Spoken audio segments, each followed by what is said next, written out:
सफलता के रास्ते में बहुत सी कठिनाइयाँ आती है। हम अक्सर इतने आलसी हो जाते हैं कि हमारे अंदर कोई मोटिवेशन ही नहीं होता है हमारे काम को करने के लिए। अब फिर से अपने मोटिवेशन को बढ़ाने का सबसे अच्छा तरीका होता है मोटिवेशनल कहानी को पढ़ना। यहाँ पर हमने कुछ अच्छी मोटिवेशनल स्टोरी हिंदी में लेके आते रहते हैं, जिसको पढ़ने के बाद आपका भी मोटिवेशन बढ़ जाएगा। एक बार एक किसान परमात्मा से बड़ा नाराज हो गया।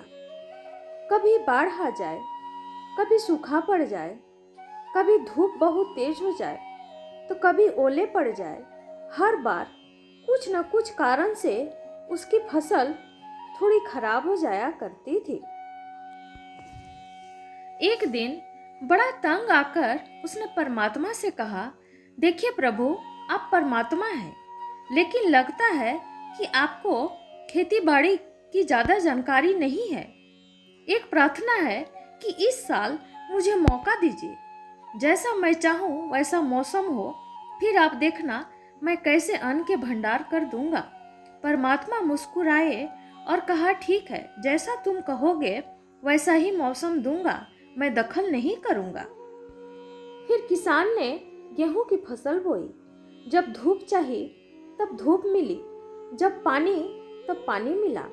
तेज धूप, ओले, बाढ़, आंधी तो उसने आने ही नहीं दी। समय के साथ फसल बढ़ी और किसान की खुशी भी, क्योंकि ऐसी फसल तो आज तक नहीं हुई थी। किसान ने मन ही मन सोचा, अब पता चलेगा परमात्मा को कि कैसे फसल करते हैं। बेकार ही इतने बरस हम किसानों को परेशान करते रहे। फसल काटने का समय भी आ गया। किसान बड़े गर्व से फसल काटने गया, लेकिन जैसे ही फसल काटने लगा, एकदम से छाती पर हाथ रखकर वह बैठ गया। गेहूं की एक भी बाली के अंदर गेहूं नहीं था। सारी बालियां अंदर से खाली थी। बड़ा दुखी होकर उसने परमात्मा से कहा, प्रभु, अब ये क्या हो गया? फिर परमात्मा बोले, ये तो होना ही था। तुमने पौधों को संघर्ष करने का जरा सा भी मौका नहीं दिया। ना तेज धूप में उनको तपने दिया, ना आंधी ओलों से जूझने दिया। उनको किसी भी प्रकार की चुनौती का एहसास जरा सा भी नहीं होने दिया।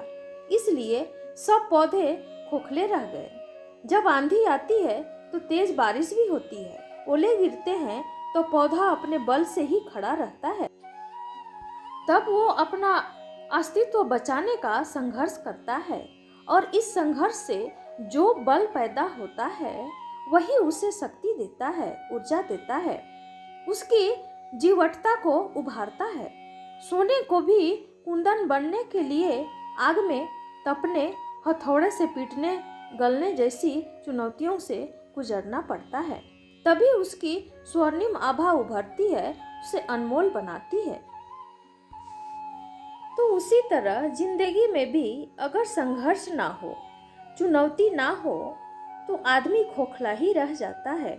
उसके अंदर कोई भी गुण नहीं आ पाता है। ये चुनौतियां ही है जो आदमी रूपी तलवार को धार देती है, उसे सशक्त और प्रखर बनाती है। अगर प्रतिभाशाली बनना है तो चुनौतियां तो स्वीकार करनी ही पड़ेगी, अन्यथा हम खोखले ही रह जाएंगे।